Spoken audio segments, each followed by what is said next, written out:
بتغني لك وتفت بالخشوع، كل شعوب الأرض بتهتف تعلن ملك يسوع، بتسبح لك وتغني لك وتفت بالخشوع. الأرض دي ملكك يا ابن الله، انت المالك فيها، انت الرب وانت الله العالي بوسطيها. الأرض دي ملكك يا ابن الله، انت المالك فيها، انت الرب وانت الله العالي بوسطيها.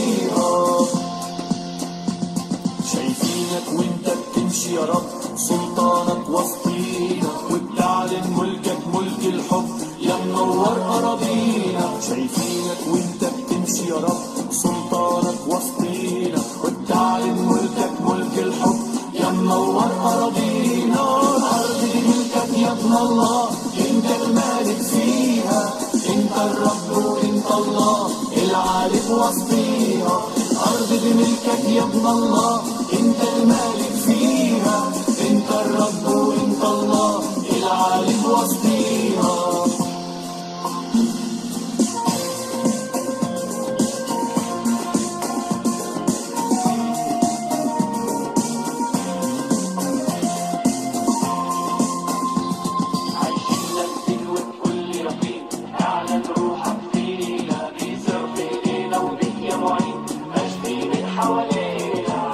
ننزل وبكل يقين اعلن روحك فينا، بيسر في ايدينا وبك يا معين مجدي من حوالينا. الارض دي ملكك يا ابن الله، انت المالك فيها، انت الرب وانت الله العالي بوسطيها. الارض دي ملكك يا ابن الله، انت المالك فيها، انت الرب وانت الله العالي بوسطيها.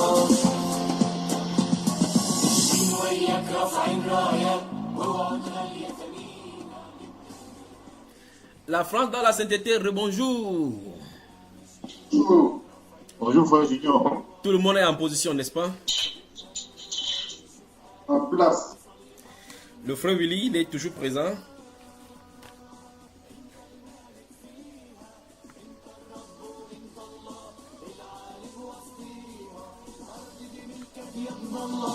انت المالك فيها، انت الرب وانت الله العالي بوسطيها.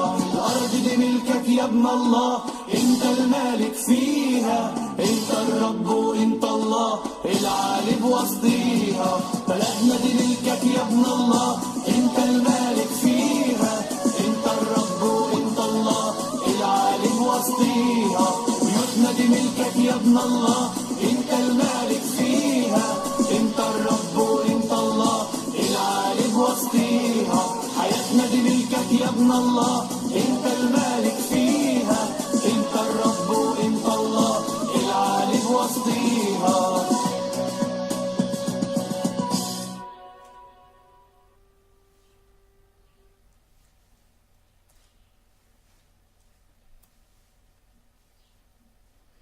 La France dans la sainteté, bonjour. Nous prenons cette musique de l'Ifoko du ciel et on revient.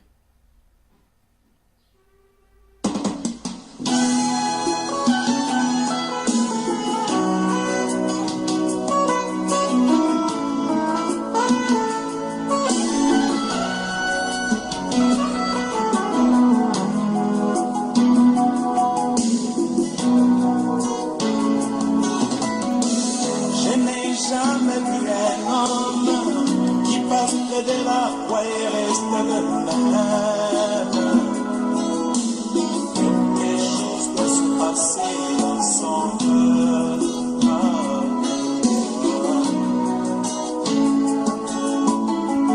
Je n'ai jamais vu un homme qui passe près de la croix et reste le même.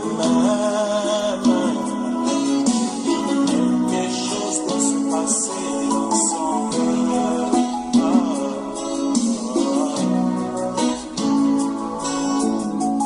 Les hommes amassent de l'argent et ils s'en vont à Jérusalem, là où mon sauveur fut crucifié.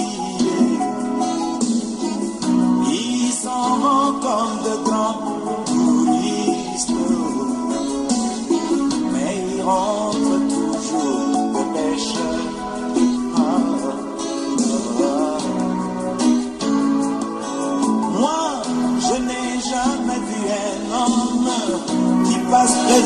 croix est resté le même. Quelque chose doit se passer dans son cœur.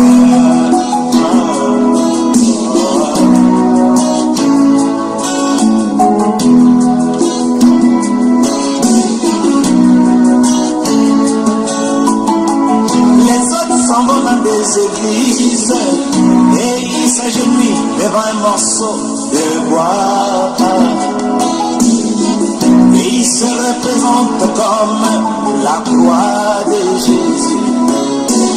Mais ils rentrent toujours le pécheur.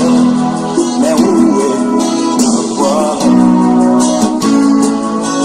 Moi, je n'ai jamais vu un homme qui passe près de la croix et reste le même. Quelque chose doit se passer dans son cœur.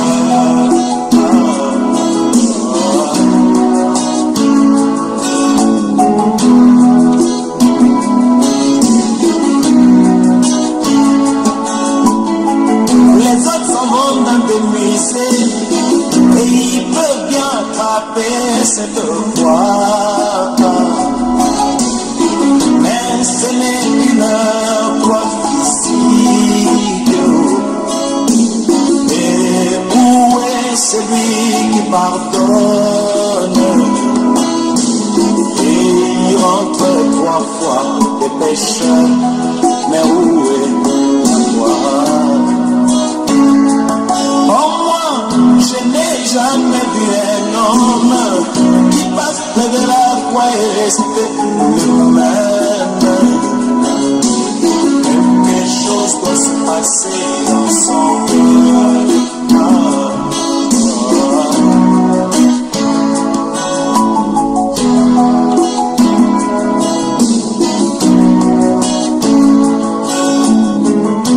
Merci Seigneur Jésus, car en contact avec ta parole,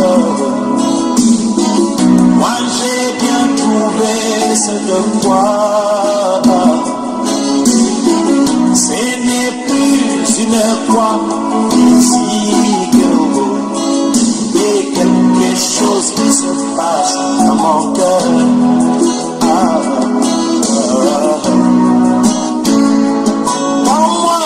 Je n'ai jamais vu un homme qui passe près de la croix et reste le même.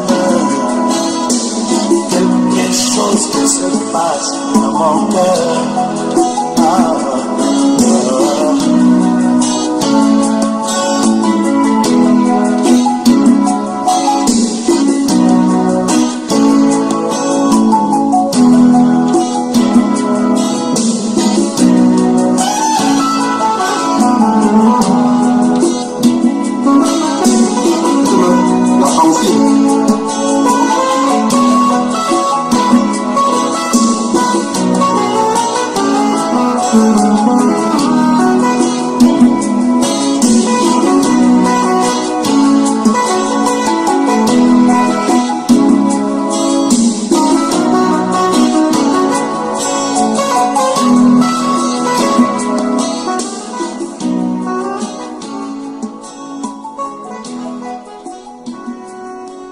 La France dans la sainteté, le bonjour. Bonjour frère. Bonjour frère. Vous êtes en poste, n'est-ce pas? L'équipe n'a pas changé. Elle est la même.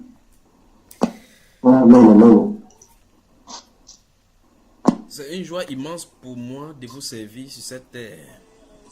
Amen. Oui frère. Et je prie que Dieu nous donne de considérer, que chacun considère sa position devant le Seigneur et de faire c'est pourquoi il est venu sur la terre. Amen. Je serai toujours à votre service. Toujours à votre service. Et j'userai de tous mes moyens qui sont mis à ma disposition par le Seigneur pour vous servir, pour vous rendre la vie agréable autant que cela dépend de moi. Amen. Je vous aime. Amen. Je vous aime.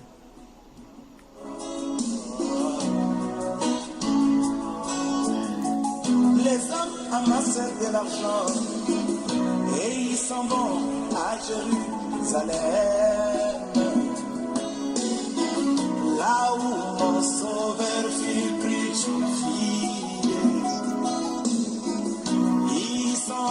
comme de grands touristes, mais ils rentrent toujours de pêche.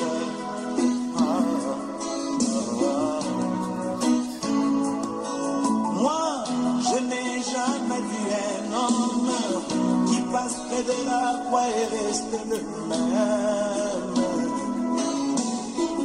Quelque chose doit se passer dans son cœur.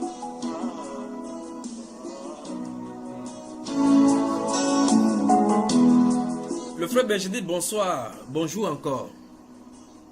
Bonjour, frère Junior. Le frère Willy, rebonjour.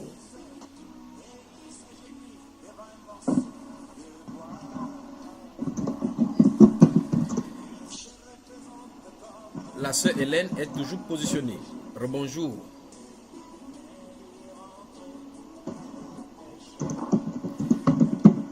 Je crois qu'entre-temps, elle dort là-bas aux États-Unis. La sœur Anne, son micro dérange. La sœur Bibiche est toujours là. Maintenant, je suis à votre service dans cette deuxième partie de la France, dans la sainteté. Je crois que le frère Yannick avait quelque chose à dire et il voudrait partager.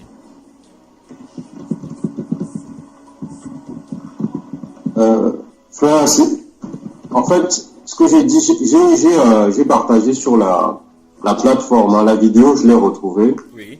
Où, justement, il y a un ex-franc-maçon converti à Christ qui fait son témoignage et qui dit en fait que toutes ces lois qui sont votées, que nous subissons, la base vient de ces loges-là en fait. Et il y a une partie où justement ils disent qu'ils ont infiltré tous les domaines de la vie, que ce soit dans l'administration, que ce soit dans le gouvernement, que ce soit, ils sont partout. Donc c'est dans cette partie-là que j'ai partagé. Amen. En tout cas, ils continuent leur chemin, nous continuons notre chemin, n'est-ce pas? Ils ont leur agenda, Dieu a Dieu.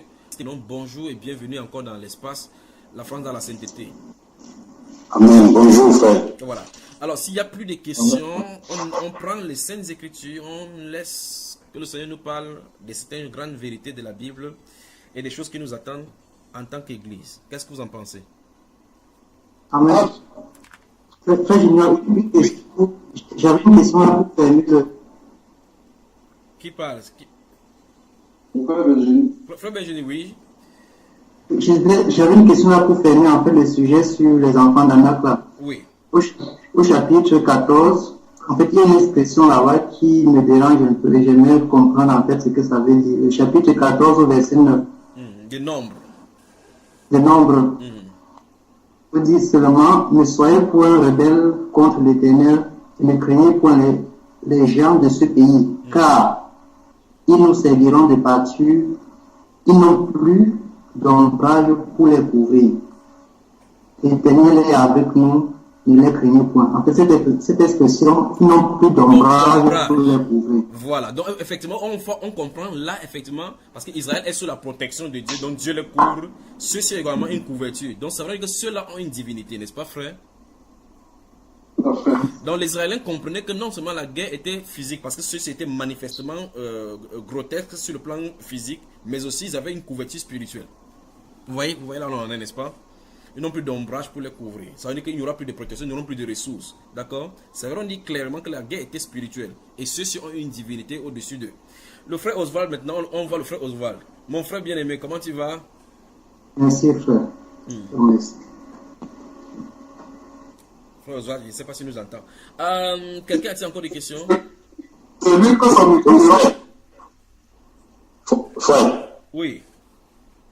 Bon, j'ai une petite, bon, je ne sais pas si c'est une question. Est-ce que nous devons prendre en considération les recherches des scientifiques par exemple sur le plan racial comme on a vu, et puis vu que dans leurs recherches il y a énormément d'erreurs en fait. Oui, mais la Bible, oui c'est bon frère, la Bible répond que ceux qui usent du monde comme n'en usant pas, d'accord, on doit faire le bon usage du monde. Il y a des données que Dieu va passer par eux pour nous révéler, que vous le voyez ou pas. Dans le livre de Luc, la livre de Matthieu, Dieu dit clairement qu'il y aura les signes dans le ciel, avant la venue de ce jour-là. Quand vous parlez des blood moon, vous appelez les, comment on appelle ça en français?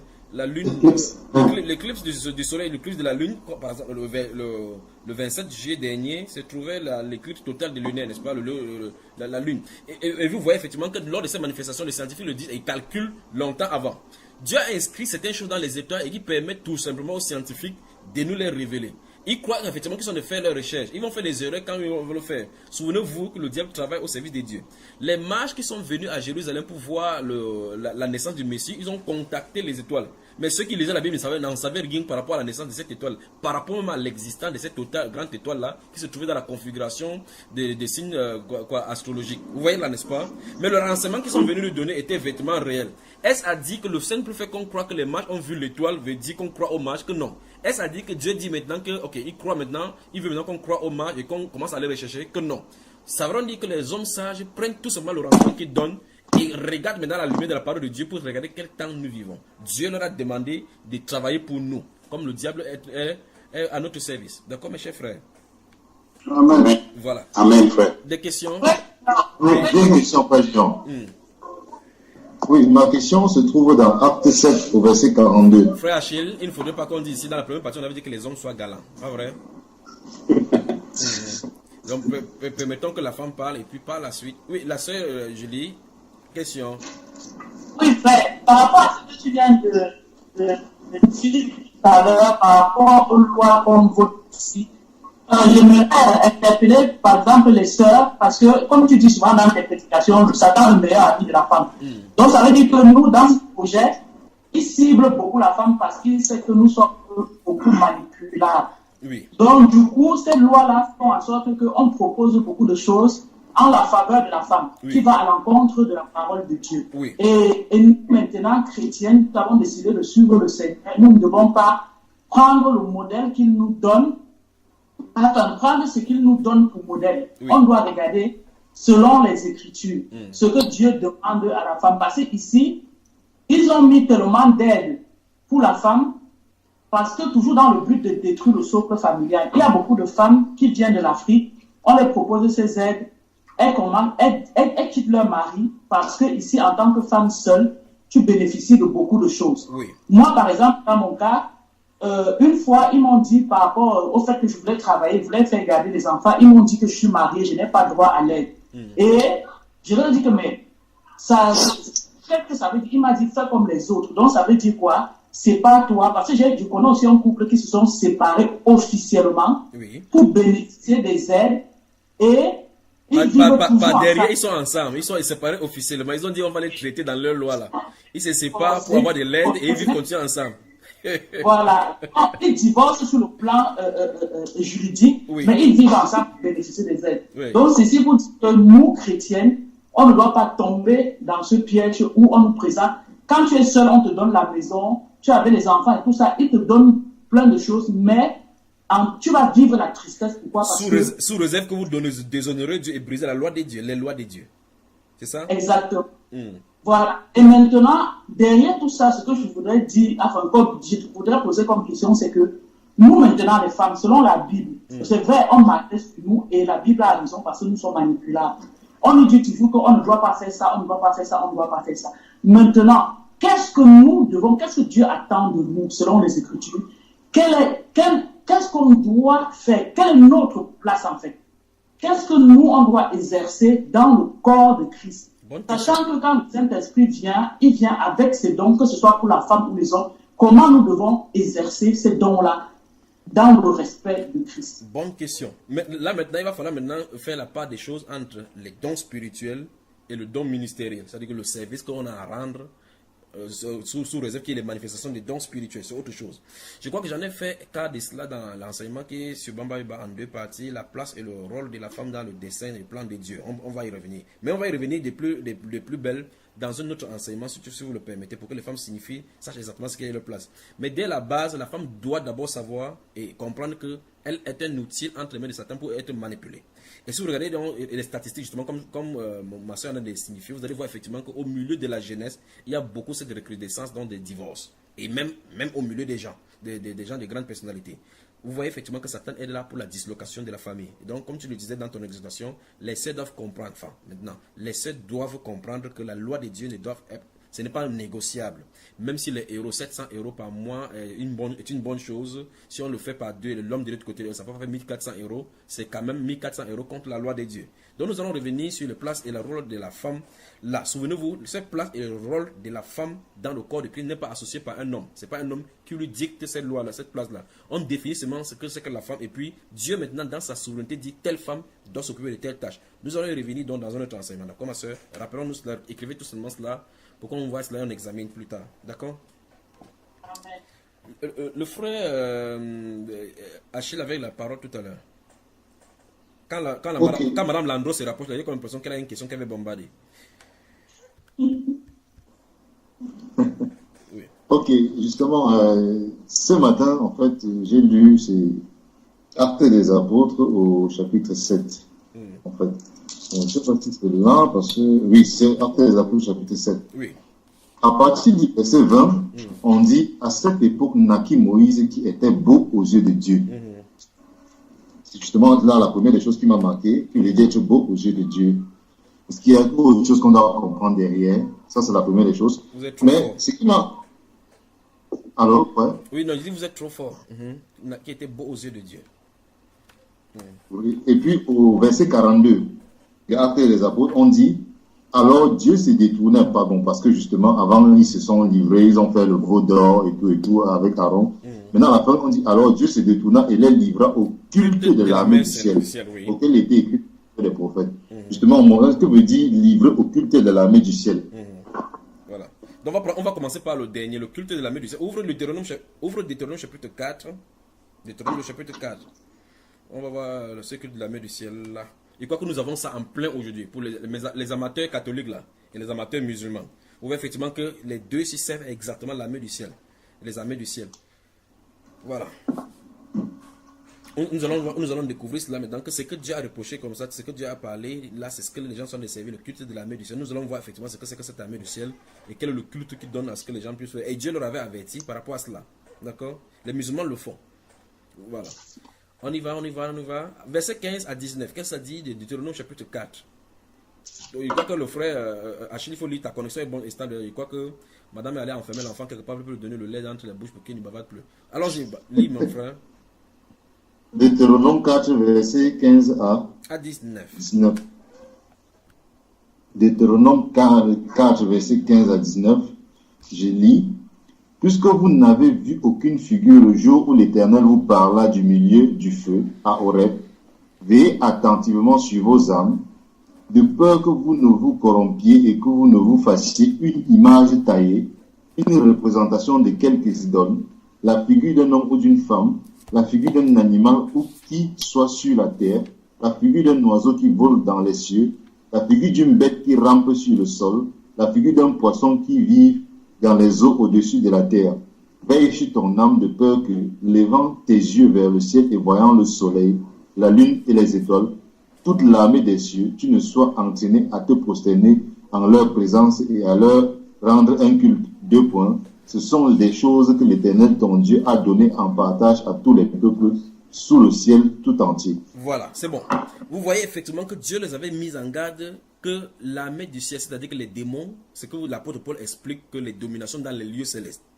Les gars ne sont pas là-bas tout simplement, ils se baladent pour voir comment Mars et pour voir les différents éruptions volcaniques qu'il y a lieu sur les planètes et le bombardement des comètes sur la Terre et dans l'espace. Ils sont là justement dans une bataille perpétuelle pour la domination de la Terre. Tout à l'heure, vous parliez de ces plans machiavéliques cachés dans les sataniques des francs-maçons. Ce sont ces gens-là qui implémentent ça sur la terre. Ils font des orgies au là-bas. Ils font des meurtres sataniques, des meurtres rituels pour pousser Satan à pouvoir entrer dans la chair. Parce que sachez qu'ils n'ont pas le droit de venir sur la chair de rêve humain pour travailler comme ça. Il faut que les humains leur donnent le droit, c'est-à-dire en se tournant de Dieu, en désobéissant à la loi de Dieu, pour s'ouvrir à un autre. Comme Jésus a dit par exemple dans le livre des Jean, chapitre 12, il dit que je suis venu au nom de mon Père et vous n'avez pas reçu. Mais si un autre vient en son propre nom, vous allez le recevoir. Il parlait ainsi de l'Antichrist qui va venir, que les Juifs vont recevoir en place du Messie. Vous voyez? Donc quand l'homme rejette la loi de Dieu, directement il accepte la loi de Satan. Et par contre, ça lui donne le droit de dominer et d'implémenter leur vie là-dessus. Dieu dit ici au sortir d'Égypte à Israël que quand vous allez entrer dans le pays, faites attention. Je ne me suis pas présenté à vous pour que vous voyez le figure parce que je sais effectivement que l'être humain est par nature idolâtre. Veut adorer quelque chose, veut avoir une représentation, une sensation, une idole pour pouvoir adorer. Et par conséquent, il dit que prenez garde de peur que ce tournant-là, on va finir par cette personne devant l'armée des cieux. L'armée des cieux, donc c'est toutes les armées. Enfin, il y a deux groupes de l'armée des cieux. Il y a l'armée des cieux des dieux et puis il y a l'armée des cieux démoniaques. Ici, dans la Bible, on nous parler de la mise en garde contre la prostration devant les cultes inspirés par des démons qui sont dans les régions célestes. Maintenant, nous allons voir donc l'un de ces cultes, si vous voulez, avant que Mohammed ne vienne à Médine pour pouvoir implémenter sa fausse doctrine qu'il a fait avec la révélation de cet ange déchu qui lui a parlé, le peuple du Kourachite adorait le dieu soleil, le dieu lune.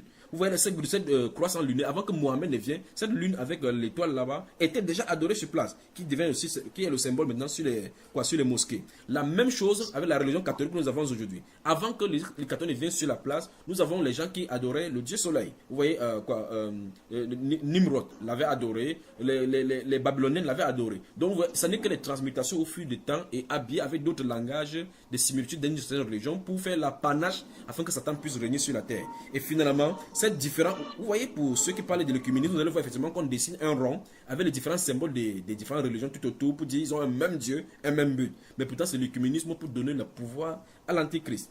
Donc ici, on se trouve, allons dans le livre d'Ézéchiel au chapitre 8 là, Ézéchiel chapitre 8, merci Père. Ézéchiel au chapitre 8. Regardez bien, vous allez voir effectivement. On va lire cela. Vous dites que je suis méchant avec les musulmans, je suis obligé de dire la vérité. Regardez bien ce qui est écrit. Allons-y, chapitre 8, verset 14 à 16 du chapitre 8 d'Ézéchiel du prophète.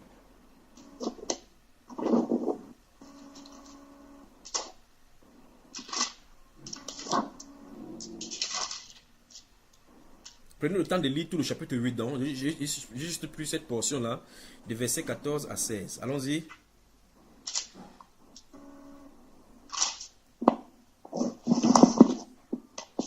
C'est le frère Achille. Frère Achille, tu peux venir lire alors? Bon, il n'a pas encore trouvé Ézéchiel. J'ai dit Ézéchiel chapitre 8, à partir du verset 15 à 16. Verset 14 à 16. Verset 14 à 16. Oui. J'étais en train de me... C'est écrit, et il me conduisit à l'entrée de la porte de la maison de l'Éternel, du côté du septentrion. Et voici, il y avait là des femmes assises qui pleuraient Tammuz. Et il me dit, vois-tu, fils de l'homme, tu verras encore d'autres dominations plus grandes que celle-là. Et il me conduisit dans les parvis intérieurs de la maison de l'Éternel. Et voici, à l'entrée du temple de l'Éternel, entre le portique et l'autel, il y avait environ 25 hommes tournant le dos au temple de l'Éternel et le visage vers l'Orient. Et ils se prosternaient à l'Orient devant le soleil. Vous entendez ça, frère? Vous connaissez les gens dans les coins de rue qui se prosternent souvent où là déjà? Devant le soleil. Devant le soleil, vers l'Orient, vers la Mecque. Et c'est quelle direction là déjà? L'Orient. Donc vous voyez que les choses n'ont pas changé, mais si les gens seulement étaient ouverts, ils devaient voir effectivement la supercherie de la religion de l'islam. Sur le plan de la rhétorique, de la prédication, ils parlent comme étant des monothéistes purs. Ils servent le Dieu Allah, enfin c'est Allah normalement qu'ils servent, qui est un Dieu païen, qui était là-bas connu dans cette région-là longtemps avant que les familles de Kouraché ne viennent même s'installer. Vous voyez cela, n'est-ce pas? Alors, ça veut dire que c'est la même connotation qui se trouve aujourd'hui. Maintenant, ils se prosternent de quoi? Devant le soleil. Or, pas que le soleil c'est un objet d'adoration, mais c'est parce qu'il y a des cultes inspirés par des divinités qui habitent dans ces contrées-là. Le Dieu soleil. Ce Dieu soleil-là, maintenant, vous voyez, maintenant, les musulmans se prosternent en Orient. Ils disent que c'est pour la Kaaba, pour venir à la Kaaba, parce qu'en fait, en contradiction, c'est parce que Daniel priait en direction de Jérusalem. initialement, donc, et puis quand Salomon avait dit que si se tourne en direction de Jérusalem, il fallait que Satan fasse quelque chose pour détourner le cœur du peuple de Dieu. Il fallait prier en direction de Jérusalem pour être exaucé, lorsqu'on est en captivité, en désarroi avec le Seigneur. Alors maintenant il est venu, initialement il priait aussi dans cette direction de Jérusalem. Par la suite il a vu maintenant qu'il faut créer maintenant pour Satan. Maintenant il a créé dans sa propre maison pour dire, en donnant certaines mythologies, en disant que c'est sorti du ciel, ainsi de suite, tombé là-bas, ainsi de suite, et que ça a été toujours là-bas pour toujours, sous Adam, ainsi de suite, ainsi de suite. Donc vous voyez, tous ces mensonges-là, c'est Satan qui fait cela pour qu'on l'adore. Maintenant, vous voyez, le culte idolâtrique qui est présenté aujourd'hui est métamorphosé, et aujourd'hui on essaie de moderniser les choses pour dire non, c'est l'adoration pure et l'exclusivité à Allah, un seul Dieu. Mais pourtant, en réalité, ce sont des polythéistes, c'est les sorciers. Donc, dans la Bible, donc, pour répondre à la deuxième question, mon cher frère, Dieu, c'est que le frère Étienne en a cité dans ce livre de Actes chapitre 7 que tu as lu, c'est le Dieu renfant. Le Dieu renfant, c'était le Dieu soleil. Et vous voyez effectivement les papes aussi portent maintenant avec il y a une effigie avec le soleil, avec le rayon soleil tout autour. C'est ce Dieu renfant que le peuple juif portait dans le désert et il servait dans le désert avec le veau d'or, y compris le veau d'or qui était venu chez les Égyptiens, avec le Dieu Ra, Thor et autres. Donc le peuple juif avait été tellement infesté avec leur habitation pendant 4 siècles en Égypte, au point où ils avaient hérité leur divinité et leur divinité, leur représentation se trouvait en eux. En sortant, ils sont sortis avec ces représentations. Et puis le Dieu renfant, Dieu dit qu'il les a livrés à la culture de la main céleste. C'est-à-dire que Dieu a quitté sa présence.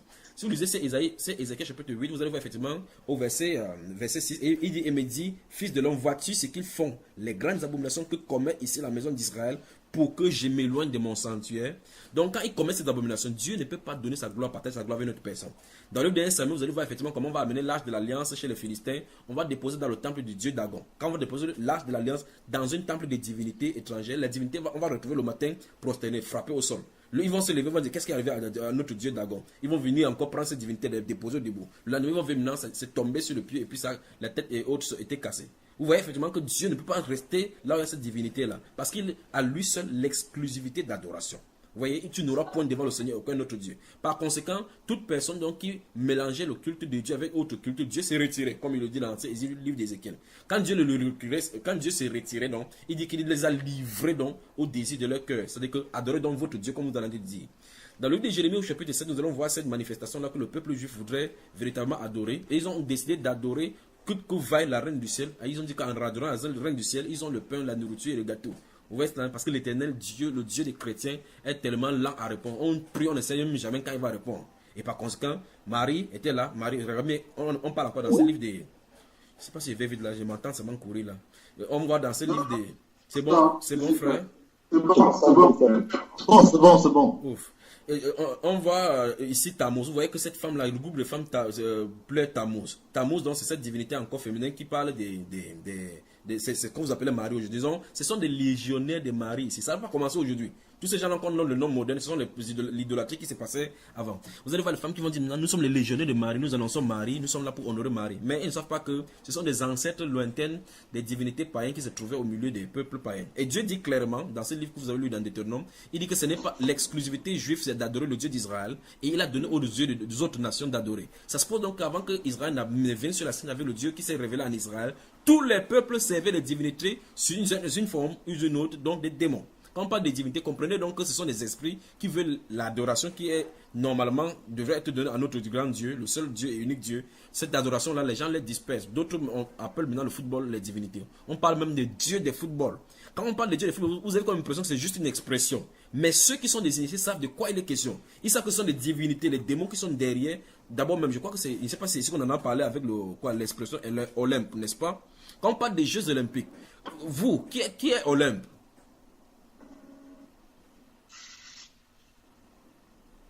Bon, ouvrez, puisque vous êtes connecté là-bas, ouvrez votre Google, tapez Olympe, origine.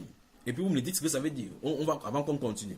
Vous allez voir toutes ces choses-là, que en tout cas, ces choses que nous parlons comme divertissement et nous prenons à la légère, ce sont des adorations sataniques. Et on le fait sous la forme, sous l'égide des couverts de la modernité.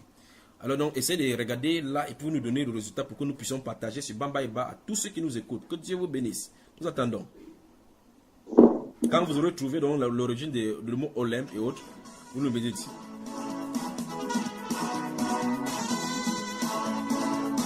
Ou bien vous tapez Jeux Olympiques. Jeux Olympiques, origine, ainsi de suite. Je ne sais pas comment vous allez faire cette recherche. Tapez Jeux Olympiques, origine. origine Jeux olympiques. Je ne sais pas ce que ça va vous donner, mais vous serez amusé de voir ce qu'il en est.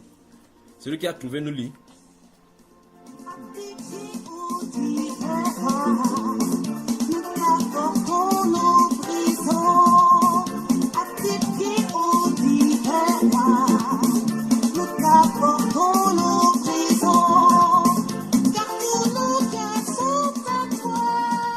Quelqu'un en a trouvé? Olympia, c'est un prénom féminin, non? C'est un prénom féminin. Et ça nous dit ici là que c'est Olympia, il dit ici.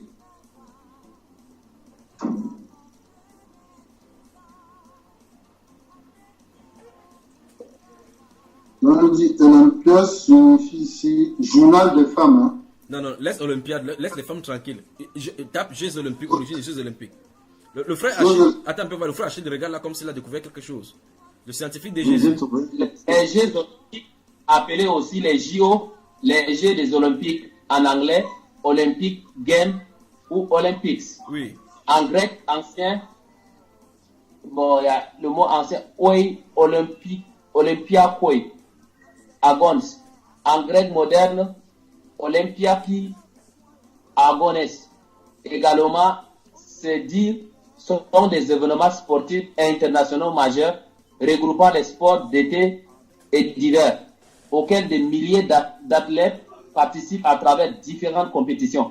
Les Jeux olympiques se tiennent sous les 4 ans, les années paires et alternant Jeux olympiques d'été et Jeux olympiques d'hiver. Origine. 4 ans. C'est son origine, c'est son origine qui veut. Le frère Achille a son origine. Allons-y, frère Achille, donne-nous l'origine. Allons-y.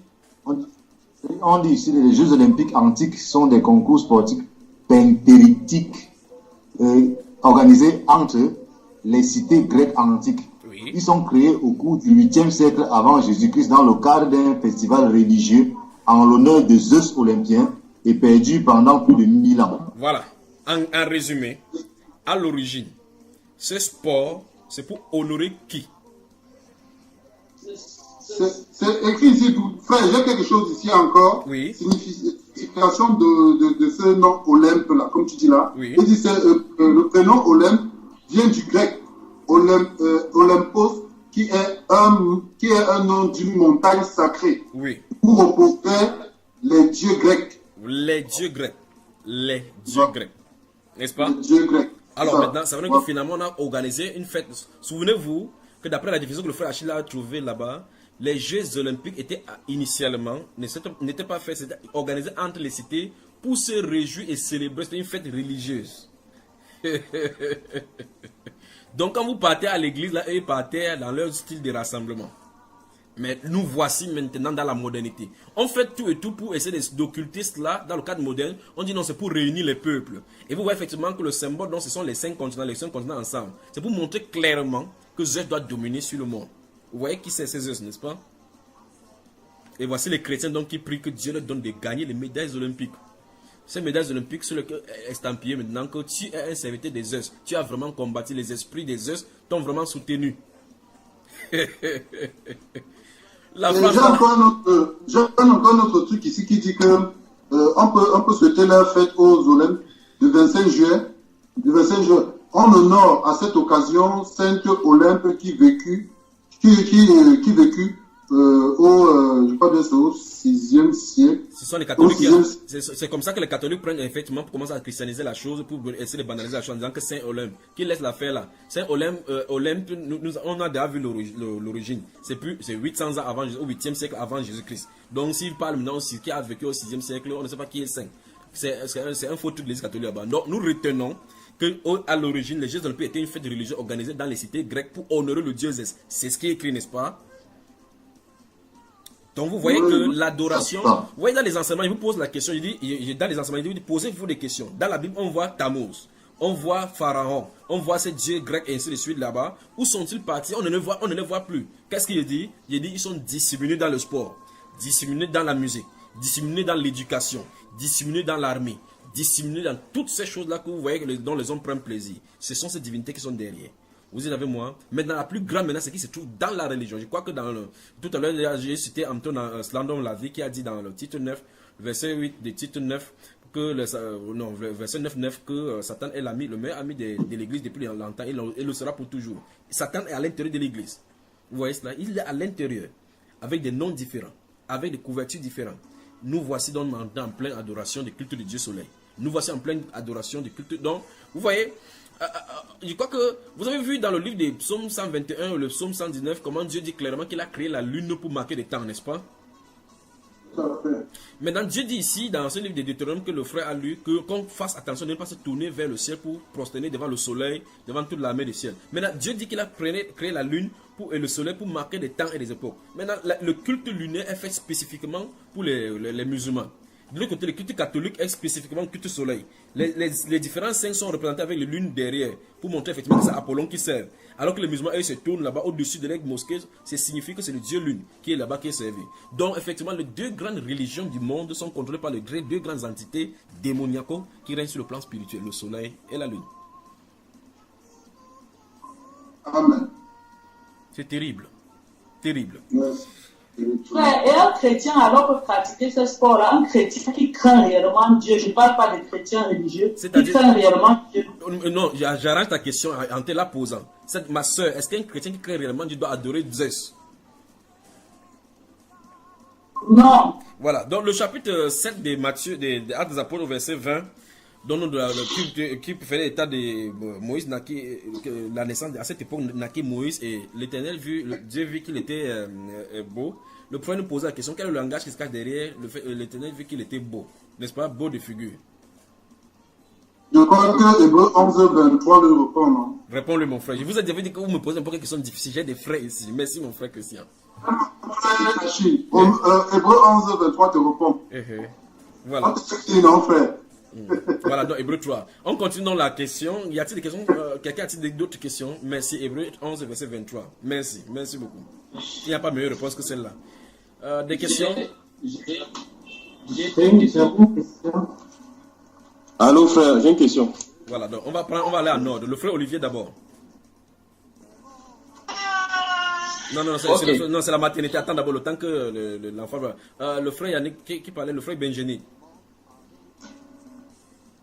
Frère, la semaine. Vas-y, frère, vas-y. Vas-y, frère. Allez-y donc. La semaine dernière, on parlait de. On t'avait demandé que signifie quitter son père et sa mère. Et donc, au cas c'était le mariage. Je ne sais pas où j'avais noté cette question-là. Oui. Et j'observais en fait que la même phrase se trouvait dans Genèse 2, à partir du verset 21, et dans Éphésiens. Et dans Éphésiens 5, verset 25 à 31. Et là où il dit, c'est pourquoi l'homme quittera son père et sa mère et s'attachera à sa femme. Et ce qui vient avant, à chaque fois, c'est deux choses différentes en fait. Donc, que ce soit dans Genèse et dans Éphésiens. Donc, que signifiait, justement, la question c'était, que signifiait justement quitter son père et sa mère? Quitter son père et sa mère. Quitter son père et sa mère. On va y revenir maintenant. Mais avant de revenir, permettez-moi de dire cette chose, écoutez-moi très attentivement.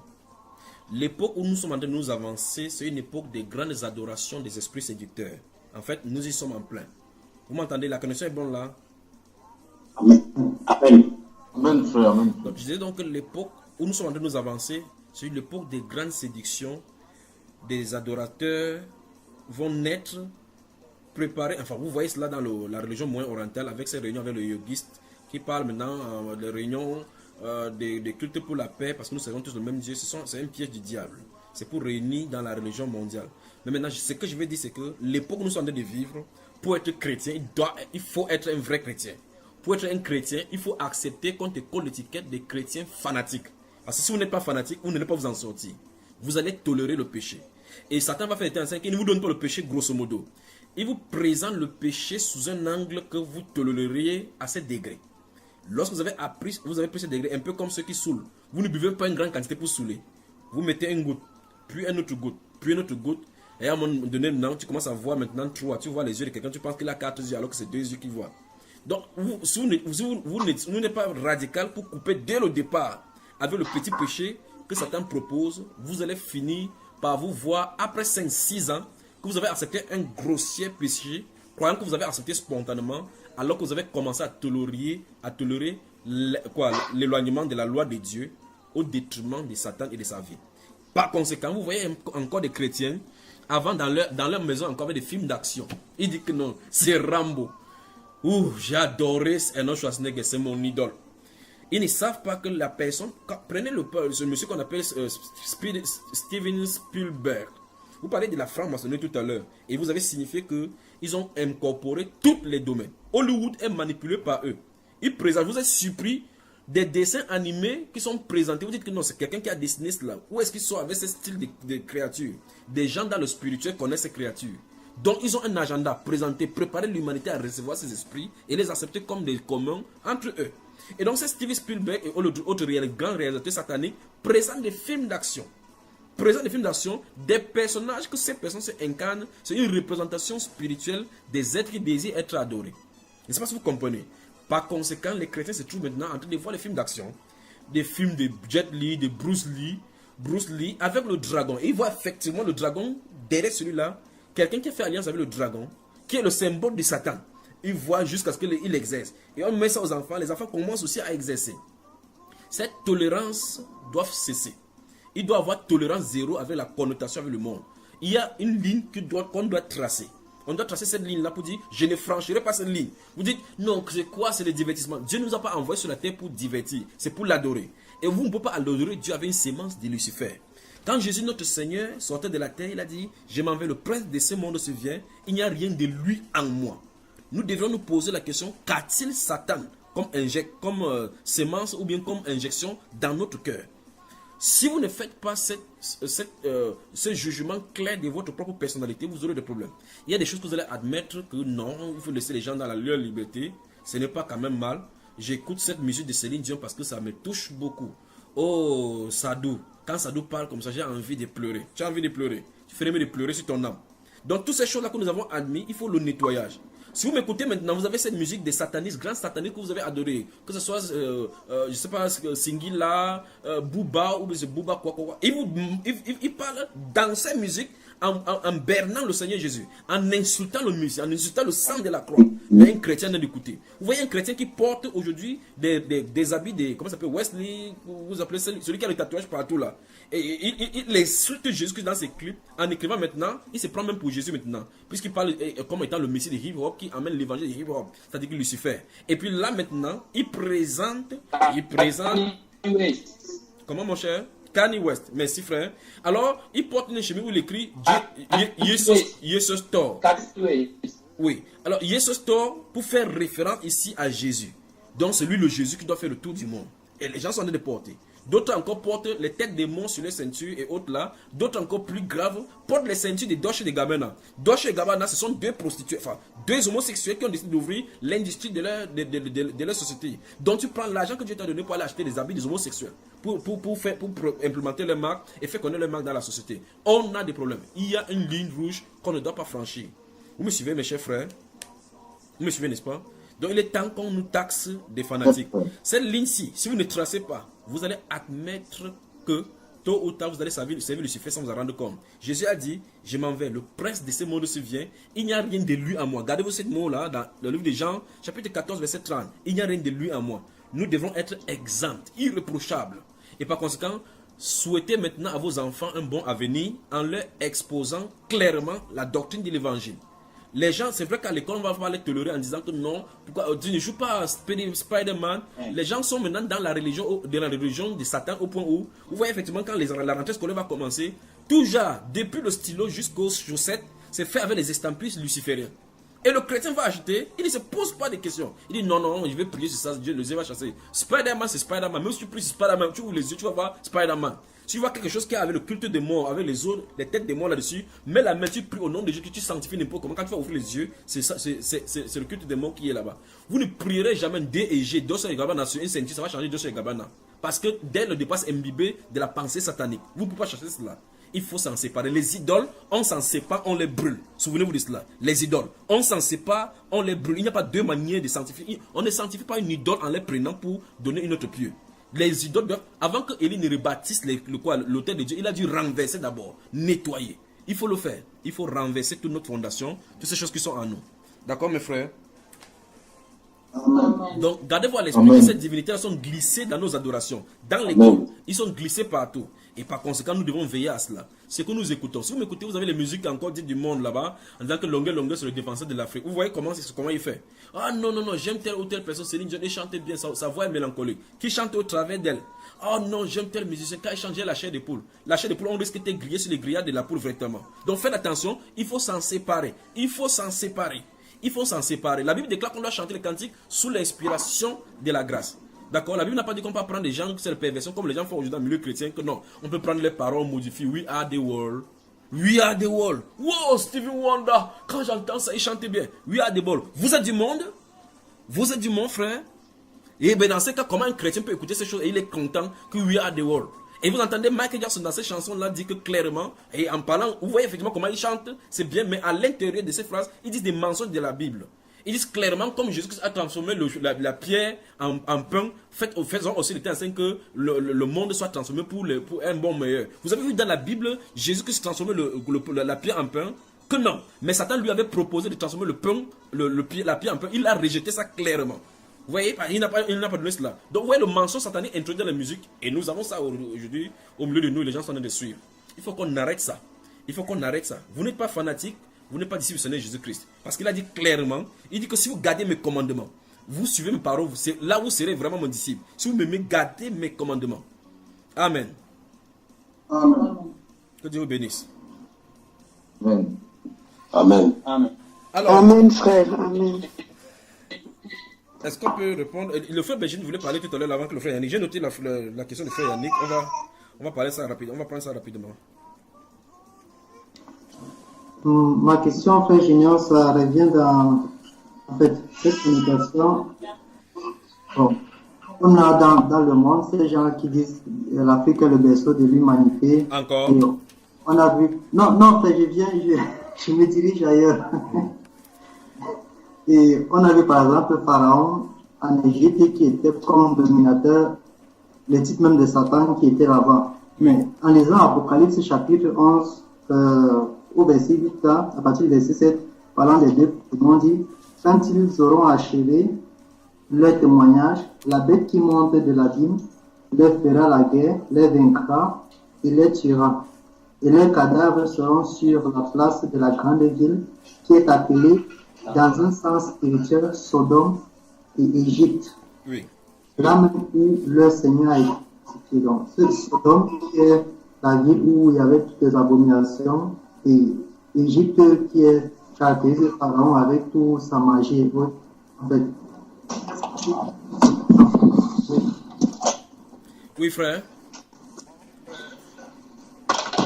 La sœur Paul Gertrude, bonjour encore et bienvenue dans cette deuxième séance des frères dans la sainteté.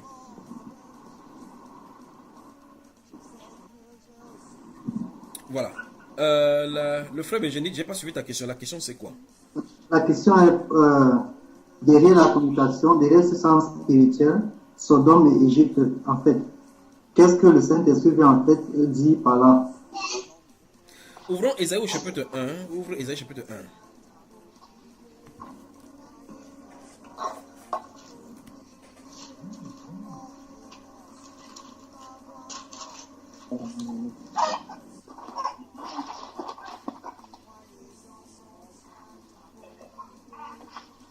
Vous y êtes?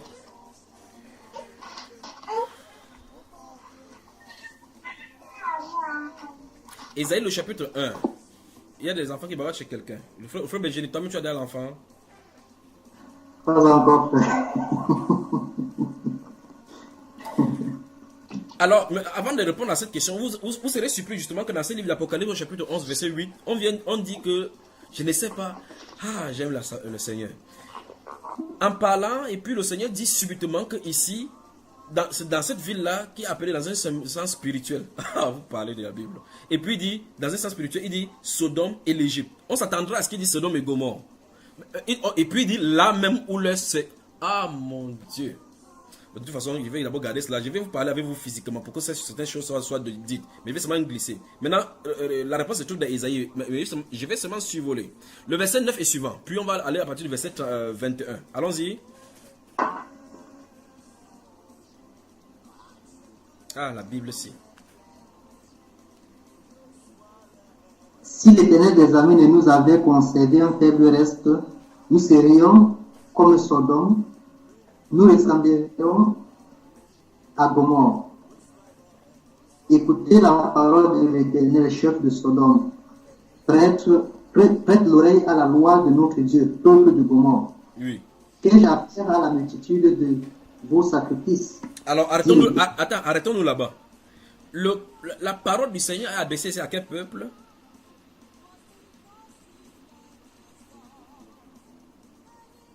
Vous m'entendez?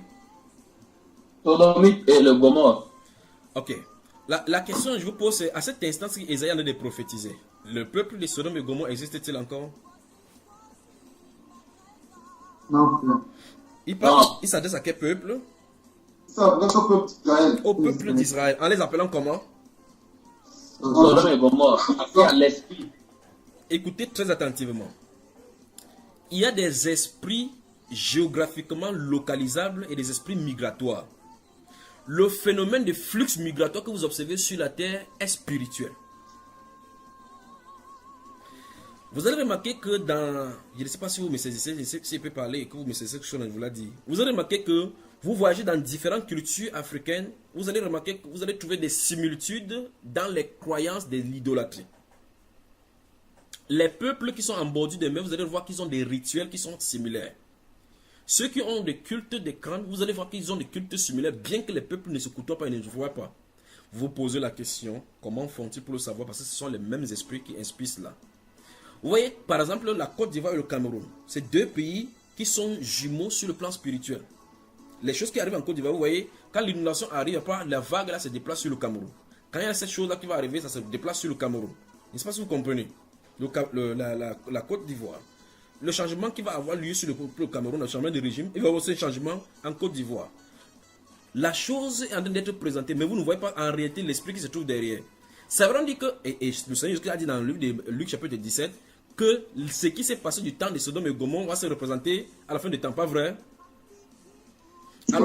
Alors qu'est-ce qui va faire manifester? Bon, maintenant, l'homosexualité et la bestialité et toutes les autres choses qui s'est passé lors de l'événement de Sodome et Gomorrhe dans le livre de Luc, Genèse chapitre 18, ça va encore se manifester sur la terre. Donc, ça veut dire les cœurs, les personnes qu'on a brûlées par le feu et le soufre à Sodome et à Gomorrhe, ça n'a pas brûlé les démons qui les inspiraient. Je ne sais pas si vous comprenez. Ces mêmes démons vont venir et ça se trouve en plein maintenant dans tout ce que nous sommes en train de dénoncer aujourd'hui. Nous parlons des lois européennes et vous parlez de franc-maçonnerie. La franc-maçonnerie, ce n'est qu'une face visible, ou bien c'est la forme la plus, je voulais dire, c'est la forme que les gens ont pris pour pouvoir appeler, pour que ça ne soit pas trop choquant. Donc on pourrait appeler la franc-maçonnerie comme l'ancien ordre mystique de la sorcellerie d'antique. Vous comprenez cela? Mais si on dit ça, ça va choquer les gens. Il faudra qu'on trouve franc-maçonnerie. Et puis on trouve des explications sur le plan littéral pour dire au commun de monter ce que c'est que la franc-maçonnerie. C'est quoi? À l'origine, la fondation de la franc-maçonnerie vient des gens du même métier de la maçonnerie qui relevaient. Et puis on donne autre chose. C'est un groupement de réflexions philosophiques qui a des 12 fondations comme la Rose-Croix d'Amoc. Vous dites Rose-Croix. C'est quoi Rose-Croix? La rose plus la croix. La croix. Et puis votre source c'est où? Oui, c'est longtemps dans l'Égypte antique. Nous nous trouvons avec Toutankhamon, avec Ra. Et puis parlez qui sont chrétiens. Vous parlez de Bible. Et puis vous parlez de complexité. Donc nous sommes sur la terre. Des gens trouvent des moyens pour pouvoir glaner des fidèles ça et là. Et par conséquent, il faut qu'ils trouvent des connotations et des appellations qui ne vont pas choquer la sensibilité. Vous-même, si vous passez quelque part, vous êtes malade, vous voyez clinique satanique moderne de Châtillon. Vous n'y entrez pas, même si vous voulez accoucher là en route. Vous préférez accoucher en route. Parce que vous avez vu le mot satanique là-dedans. Si vous entendez que les francs-maçons ont ouvert une clinique, vous dites que clinique franc-maçon. Si vous connaissez, vous êtes alerté par les chrétiens, vous n'y partirez pas. Vous comprenez ça parce que vous connaissez déjà la pensée qui se cache derrière. Ça veut dire que la face de la clinique est présente. Les différents monuments qu'ils inaugurent, les hôpitaux et les dons qu'ils donnent, les orphelins qu'ils ouvrent, ça a un agenda bien caché. Et quand vous êtes déjà en état d'alerte, vous ne pouvez pas vous y aventurer. Et par conséquent, quand vous voyez donc Dieu appelle ici en disant que peuple, écoutez donc la parole de l'Éternel, peuple de Sodome et habitants de Gomorrhe, il ne s'adresse pas, écoutez très attentivement, il ne s'adresse pas en tant que peuple physique de Sodome, ni peuple physique de Gomorrhe. C'est parce qu'en Israël se trouvent donc ces démons-là qui ont pris place là-bas, les mêmes démons qui ont quitté Sodome et Gomorrhe, ça se trouve incarné dans le peuple maintenant. Donc la parole de Dieu est en train de dénoncer ces esprits qui gouvernent sur Israël. Et maintenant, je crois que le mois dernier, vous avez vu la célébration de ces gouvernants en bordure de la mer là-bas à Tel Aviv et à Jérusalem. Les choses, vous appelez les LGTB ou quoi vous appelez les LGTB, qui ont défilé à Israël, en Israël là-bas. À l'esplanade, torse nu, les hommes s'embrassant et autres là-bas, sur le territoire des dieux. L'endroit appelé par Dieu le plus beau pays. Un peu comme le Seigneur dit à Pierre, arrière de moi, Satan. Pourtant, ce n'est pas lui de Satan, n'est-ce pas? Ce n'était pas l'esprit qui était derrière lui. Donc, ça veut dire que dans un sens spirituel, la Bible veut nous dire, le frère Béjini ne le voit pas, qu'au moment où ces deux témoins-ci vont apparaître en Israël, l'esprit de l'homosexualité gouvernera sur Israël. Et la sorcellerie africaine y régnera également. Souvenez-vous que Israël, l'Égypte a été amenée en captivité à cause de la multitude de ses sortilèges. Vous voyez cela, les dieux égyptiens. Là-bas, si vous lisez le livre des je ne sais pas si c'est ici que nous avons parlé des cultes africains, de la révélation de l'Afrique dans la Bible. C'est ici? C'est dans France de la Sainteté? Oui, la semaine dernière. Ah oui. Donc, si vous lisez Ésaïe chapitre 19, vous voyez effectivement que l'Égypte, c'est à cause des dieux égyptiens que Dieu les a amenés en captivité pendant les différentes années des traites négrières là et autres. D'accord? Donc, il dit, cette divinité-là, ces deux groupes de divinités vont se retrouver d'abord en Israël. Laissez que Benjamin Netanyahu et tous les autres là essaient de dire qu'ils vont rapatrier les Érythréens et autres là-bas chez eux. Ils blaguent seulement. L'homosexualité va régner là-bas, gouverner au point où il y aura même un premier ministre homosexuel là-bas. Attendez, les lois vont changer là-bas totalement. Vous êtes surpris que, est-ce que ici le peuple où le Messie est sorti, ils vont devenir. Et le prophète Isaïe dit que si le Seigneur nous eût conservé un peu, un seul reste, nous serons tous devenus comme quoi? Sodome. Vous voyez cela, frère? Donc ça veut dire que l'homosexualité va gouverner sur Israël. Donc c'est cet esprit-là que Dieu a dénoncé par la bouche de ce prophète. D'accord, le frère qui a même posé cette question-là, le frère Achille. Que Dieu te bénisse et merci pour cette question-là. Je crois que ça va, n'est-ce pas? Benjeni, je pense que c'est le frère Benjeni. Et on dit donc là même où le Seigneur a été crucifié. Vous savez effectivement que le Seigneur n'a jamais été crucifié ni à Sodome, encore moins en Égypte. D'accord? Voilà. Donc ça n'a rien à voir avec la personne géographique. Laissez les interprétations théologiques qu'on en fait. Dieu dit sa parole, il dit ce qu'il en est de dire. Des questions? Oui, frère. Souvenez-vous qu'il y a la question de mariage. Il y a mon frère qui a besoin du mariage. Il veut savoir pourquoi il doit quitter son père et sa mère pour s'intéresser à sa femme. C'est encore en suspens là. Oui, frère, j'ai juste... Par rapport à la question, j'ai juste envie de savoir, en tant que chrétien, maintenant, nous savons que ces dominations, donc ces démons gouvernent le monde, et que d'une manière, par exemple, si nous ne regardons pas le foot, ou bien si on ne fait pas d'une manière ou d'une autre, ils détiennent presque tout dans le monde, et que nous, en tant que chrétiens, c'est-à-dire qu'on peut aller dans des grands supermarchés, acheter des choses que eux ils ont fabriquées, ils ont inventées, et que nous consommons quoi en fait. Y compris même, par exemple, les informations qu'on va regarder, tout ça, c'est-à-dire que le démon est derrière. En tant que chrétien, comment nous devons considérer ça maintenant alors? Lorsque nous étions oui, c'est bien. Pas échapper. Non, c'est bien compris, frère. Ce n'est pas nouveau. Souvenons-nous d'abord, le premier postulat de la Bible, c'est qu'il n'y a rien de nouveau sous le soleil. Si on dit que telle chose est nouveau, ça a existé dans le premier siècle, dans les siècles précédents avant nous, n'est-ce pas? Et Dieu ramène toute chose en existence de nouveau. Donc ça veut dire que l'histoire n'a pas commencé aujourd'hui. Je vais commencer depuis la Genèse pour avancer. Et puis on va se voir. Qui est Potiphar? C'est le général de Pharaon. Pharaon, lui, c'est qui? Le roi d'Égypte. N'est-ce pas eux qui ont amené le principe de l'irrigation pour pouvoir prendre les cours d'eau du Nil pour arroser afin d'avoir le mil et le maïs et autres? Ces ingénieurs qui ont inventé ce principe d'irrigation là, ça a empêché que les Juifs qui sont là-bas mangent le maïs et les mil qu'on a semé là-bas? Non. J'avance, frère. Qui est là-bas? Déjà. Il servait quel Dieu? Il avait beaucoup de dieux, parce qu'au fond, sa fille a même volé son Dieu pour mettre sous son caleçon. N'est-ce pas, frère? Les femmes vont créer des problèmes aux hommes ici dehors. Ils volent les dieux de son père et mettent sous son caleçon. Voilà.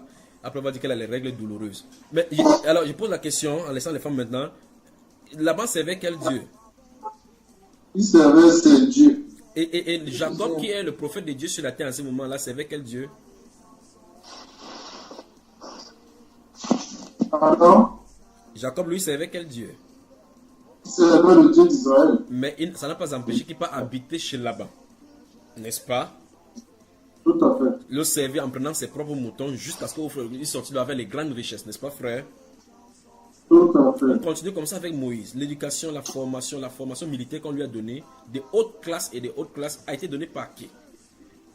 Par Pharaon. La Bible déclare qu'il était enseigné dans toute la sagesse. Quand la Bible parle de sagesse, c'est parce qu'on parle de la magie. Donc la magie blanche, la magie rouge, ça veut dire que si vous voulez comprendre au sens propre, ne me regardez pas comme ça. Moïse était un franc-maçon. Vous savez ça, n'est-ce pas? Un rosicrucien. Alors, un grand maître du 33e degré, Moïse, le Moïse de la Bible. Pas vrai, frère? Tout à fait. Comment, frère Olivier? Un sorcier, bien sûr. Un sorcier. Le jour qu'on va aller au ciel, je vais lui dire ça. Il faut toujours dire ça. Au sens africain, quoi. Ok. Donc tu vas lui dire que Moïse, c'était sans arrêt. Tu vas lui dire là-bas que Moïse, il fallait quand même qu'on enseigne. C'était l'enseignement sur la tête, tu vas comprendre. D'accord, frère? Il va comprendre. Il pratiquait. Ok, on continue. Lorsqu'on continue avec Daniel, Daniel était sous le règne de Nebuchadnezzar, Darius Ier, Belshazzar, Napoléon, ainsi de suite, avec les différents fils, Evil Merodach, ainsi de suite. Daniel servait Dieu avec intégrité, oui ou non? Oui. Le salaire que le presse n'était pas le salaire des dieux babyloniens. Tout à fait. On continue.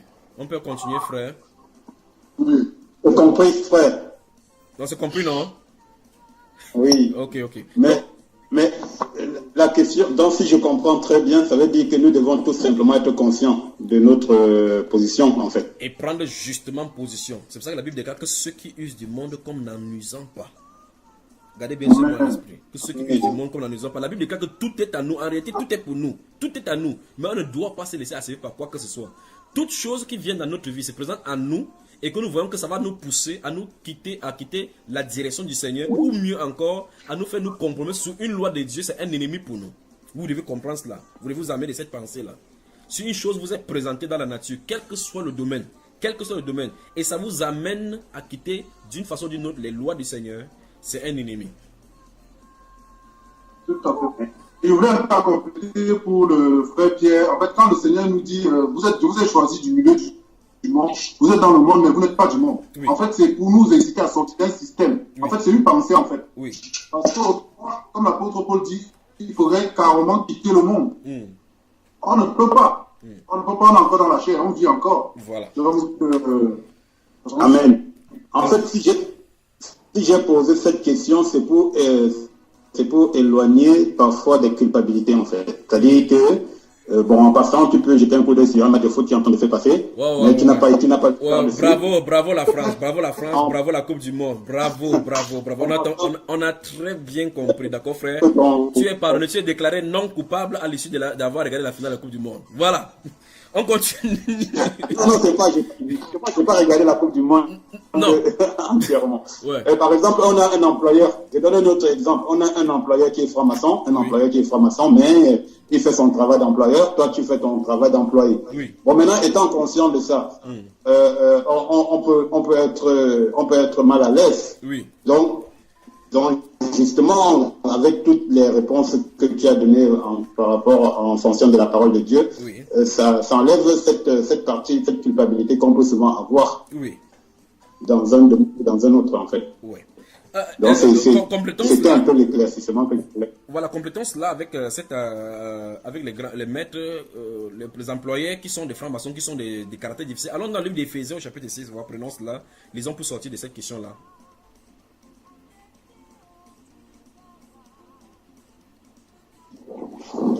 Éphésiens chapitre 6, versets 5 à 8.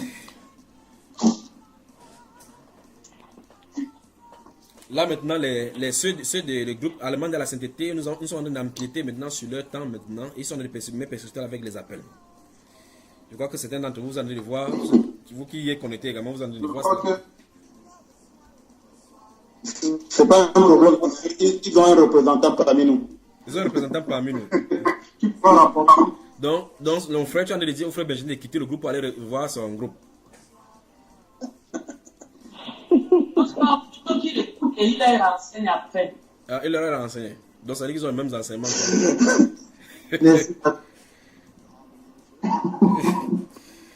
J'ai dit quel livre déjà? Éphésiens chapitre 6, versets 5 à 8. Qu'est-ce que ça dit? Éphésiens chapitre 6, versets 5 à 8. Oui.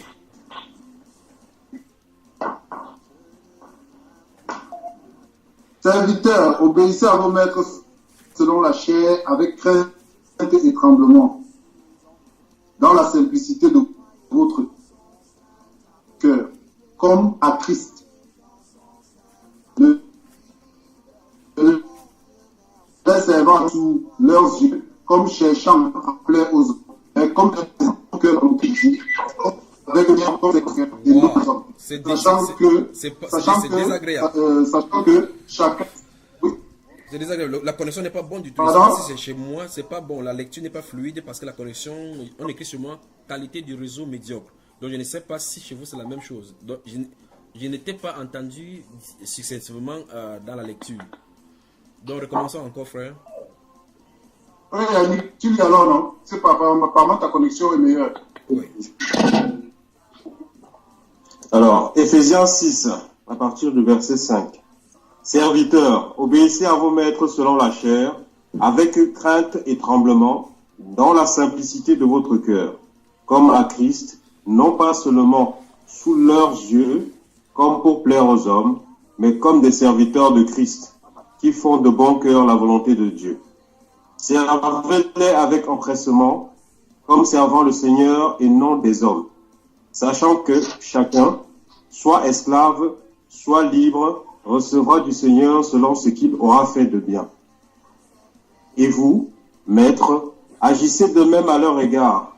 Abstenez-vous de menaces, sachant que leur maître et le vôtre est dans les cieux, et que devant lui, il n'y a point de favoritisme. Amen. Au reste, okay. Voilà. Donc nous avons vérifié que même les maîtres qui sont des caractères difficiles, qui sont francs-maçons ou pas de ça, nous devons le servir avec empressement. D'accord? S'il fait sa secte et il pas fait les ouvrages astrales, c'est son problème avec son corps et sa famille. Vous devez communier avec le Seigneur pour avoir votre Saint-Esprit à vous. Ils auront leur esprit un peu en eux qui va le faire les... Mais il va vous tenter, il va voir le feu. D'accord, frère? Voilà. Vous savez, je me sens à l'aise que ce soit avec les sorciers, que ce soit avec les marabouts, que ce soit avec les gens qui viennent dormir. Ils viennent dormir même à la maison, ils vont venir dormir. Ça ne me dérange pas. Que vous venez avec les cohortes démoniaques, ils vont attendre dehors. Quand tu vas sortir, ils vont te retrouver là-bas, vous allez partir. Donc je ne dors pas en disant que Seigneur, je couvre mon lit du sang, je me plonge dans le sang pour que tu me protèges même ma respiration. Non, non, je ne fais pas cela. Parce qu'il y a quelqu'un qui veille. Il y a quelqu'un qui veille sur nous. D'accord, frère? Amen. Amen. Ce n'est pas en récitant comme ça pour essayer de te convaincre que le feu de Dieu couvre cette maison. Le mur se transforme en feu. C'est toi qui veux te convaincre que le mur est en feu. En réalité, ce n'est pas comme ça. Là, ce qui fait que le mur se transforme en feu ou bien qu'il y ait protection, c'est ta confiance totale entre les mains du Seigneur. C'est ça qui l'amène sur la scène. D'accord, frère? Alors, prenons le cadre, le truc des mariages de notre frère là, qui veut savoir si sa mère, qu'est-ce que sa mère a à voir dans son mariage et son père. Est-ce qu'on peut maintenant lire les passages des deux, des Genèse chapitre, à moins que quelqu'un ait une autre question encore? Ou bien on est plus... vas-y, frère. Voilà. Ma question. Oui, frère. Bon, j'ai une question concernant le domaine de l'anthropophagie. Oui. Et la sorcellerie.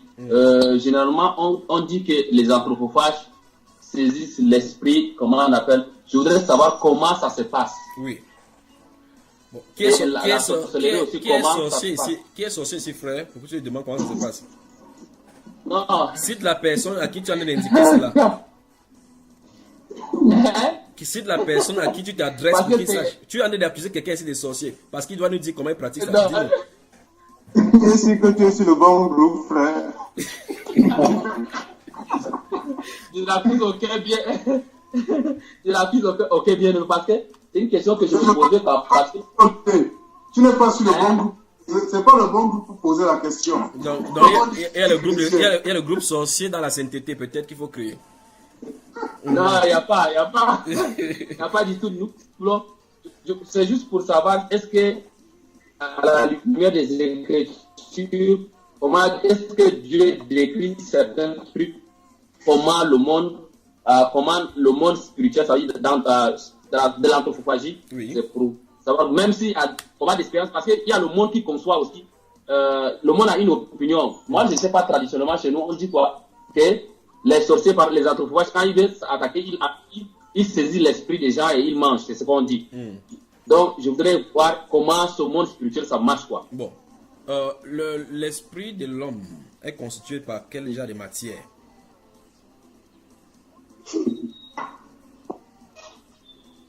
L'esprit de l'homme. Oui. C'est le souffle, non? Voilà. Si c'est dans le souffle, qui a donné le souffle? C'est Dieu qui a donné le souffle. Ecclésiaste chapitre 12, verset 9 nous dit clairement que lorsque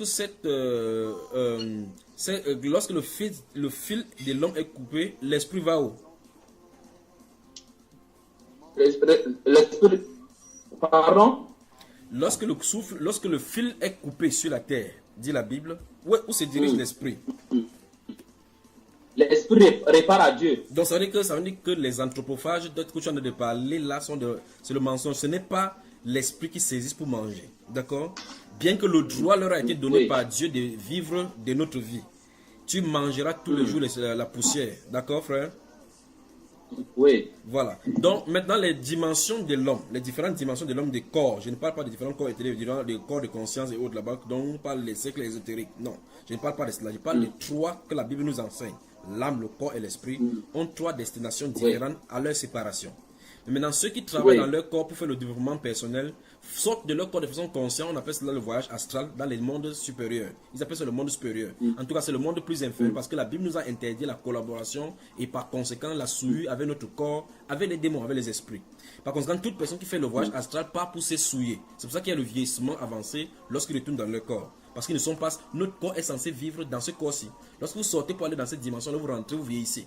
Alors maintenant, vous voyez effectivement que chaque fois, Satan va toujours singer ainsi comme ça le Seigneur. Vous lisez le livre du prophète Ézéchiel, comme on a lu tout à l'heure là. La Bible déclare que le Seigneur va tendre la main, il va enlever les cheveux par les cheveux et transporter entre terre et mer dans une vision divine à Jérusalem, alors qu'il se trouve auprès du fleuve de Kébar. Maintenant, vous voyez effectivement que ces choses-là où il y a desquelles, quand il fait cela, c'est pour montrer effectivement qu'il a fait sortir Ézéchiel de son corps. C'est Dieu qui a fait sortir. Maintenant, Satan, qu'est-ce qu'il fait? Il y a les démons qui mettent la pensée dans la pensée de l'homme et ouvrent les dimensions de la pensée de l'homme pour pouvoir faire que l'homme puisse sortir de son corps. C'est pour ça qu'on parle de développement personnel dans le cadre de la franc-maçonnerie et des religions dites à mystère. Et là, vous allez voir au finish, le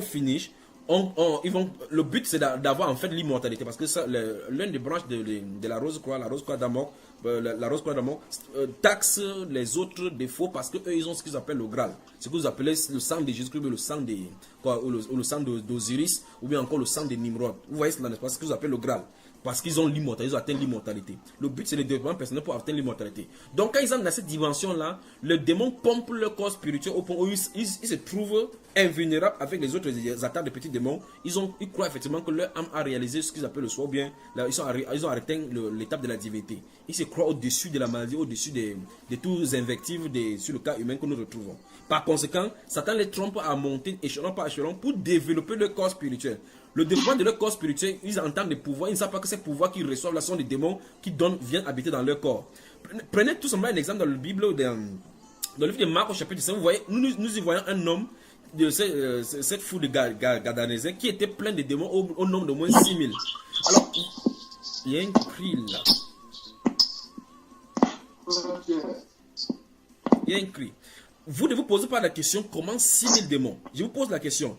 Un ange, tout à l'heure nous avons vu que les enfants d'Anak ont des tailles à la dimension des proportions des rapports nous et les souterrains. Donc ça veut dire que sous ces rapports-là, il serait un peu comme l'immeuble où se trouve le frère Ngabo maintenant. Il est au 6e étage. Donc ça veut dire que cette personne-là pourra avoir la taille plus grande que cet étage-là. Si on voit sous le rapport que nous avons montré dans le livre des Nombres chapitre 13 et chapitre 14. Et par conséquent, regardez très attentivement ce que ça nous dit. Vous avez moi mes frères? Oui. Parce que vous me regardez comme ça, comme l'impression que je sens des bavardés et vous m'entendez pas ici. Quand la nourriture est bonne, on ne parle, quand on mange, on ne parle pas frère. Exactement. Je vous aime. On t'aime aussi, frère. C'est bon, beaucoup. Tu es circulant. Envoie seulement, envoie. Je ne fais pas partie de l'anthropophagie, d'abord pour commencer. Je suis en train d'expliquer seulement certaines choses. Personne n'a signé que tu fais partie de ça, frère. Voilà. Parce que ne me regardez pas comme ça. Après, vous réunissez. Vous dites qu'il a déjà fait la franc-maçonnerie. Il était dedans. Voilà. Alors, dans le monde spirituel, donc, quand vous regardez cet homme-ci dans le livre des Marche chapitre 5, vous voyez qu'il avait 6000 démons. Et je pose donc la question, un démon, souvenez-vous qu'un démon, quand on parle de démon, ce n'est pas une créature qui a été créée démoniaque. Ce sont des anges déchus. Et lorsqu'un ange se présente, quelle taille peut-il avoir un ange? Qu'est-ce qu'il peut avoir comme taille? Nous voyons que dans le livre de Apocalypse chapitre 1, chapitre 10, un de ces anges s'est positionné là, un de ses pieds était sur la mer, un de ses pieds et d'autres pieds étaient sur le continent, et la Bible déclare sa tête était dans le soleil. N'est-ce pas, frère? Bon, maintenant, comment un être de cette taille, de cette carrure là, parvient à entrer dans un être humain? Je veux que vous m'expliquiez. Qu'est-ce qu'il veut parler? Je suis en train de parler de l'expansion que peut regorger l'esprit humain et le corps humain. Votre corps physique, c'est un corps de restriction. Parce qu'il y a des lois dans notre dimension dont ce corps doit respecter. Il y a un retour là, c'est pas bon. Alors, vous remarquez donc que vous ne pouvez pas passer au travers de votre porte avec ce corps de cette dimension. Parce que c'est le corps des matières. Mais si vous sortez de votre corps, vous traversez des univers. C'est ainsi que vous rêvez. Vous rêvez, ce n'est pas avec votre corps de chair que non. Vous sortez, vous avez des visions. Donc, vous dites, la sœur Ngabo dit qu'elle a vu Châtillon, elle dit que j'étais là-bas en Amérique, j'ai vu il s'appelle Donald Trump. Donald Trump causait avec lui. Vous vous posez la question comment la sœur Ngabo aussi, elle nous raconte des histoires. Pourtant, elle y était. Vous voyez, mais dans un autre cadre, sur le plan spirituel. Donc, ça veut dire que le corps spirituel n'a pas besoin de freins de la matière. N'a pas la restriction des gabarits tels que vous avez maintenant. Parce que quand vous posez votre digne, si ça vous sert, vous grandissez, ça vous sert. Le corps spirituel, en ce qui concerne l'âme, peuvent regorger plus de 100 000 démons.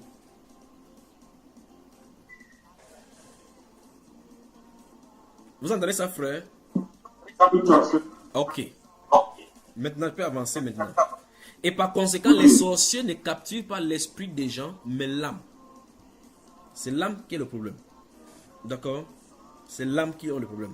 Le Dieu du ciel se réserve l'exclusivité de tous esprits. On l'appelle le Dieu des esprits.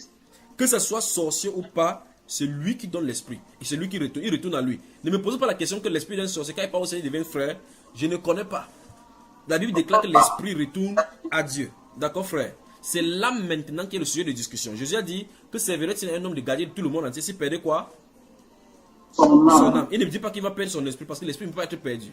Parce que l'esprit va retourner exactement à celui qui l'a donné. Vous me suivez, frère? Voilà. C'est cet esprit-là et c'est Dieu qui se réserve l'exclusivité. C'est ça qui fait que l'homme ne pourra jamais créer un être vivant. Amen. Vous comprenez ça, n'est-ce pas? Voilà. Donc, ça veut dire que frère Junior, oui. Ceux qui saisissent les gens pour en faire de esclaves dans un travail champêtre ou dans... C'est l'âme. C'est l'âme.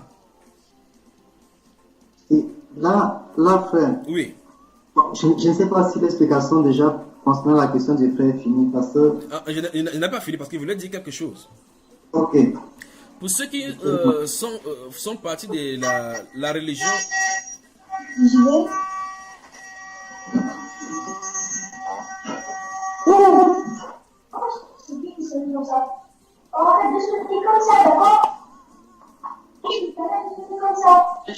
Sandrine.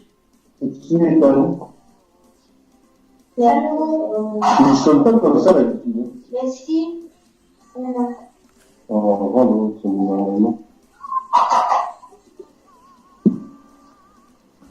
Oui, le frère Benjamin pose ta question. Parce que quand ils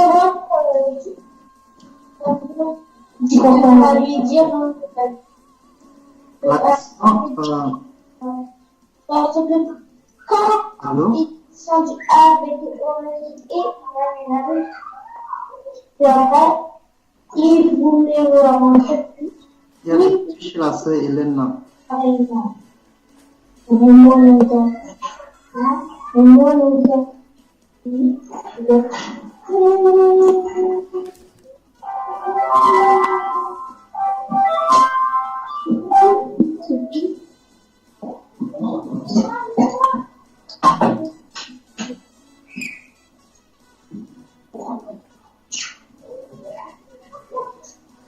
Allô?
Tu sais que je suis en paix.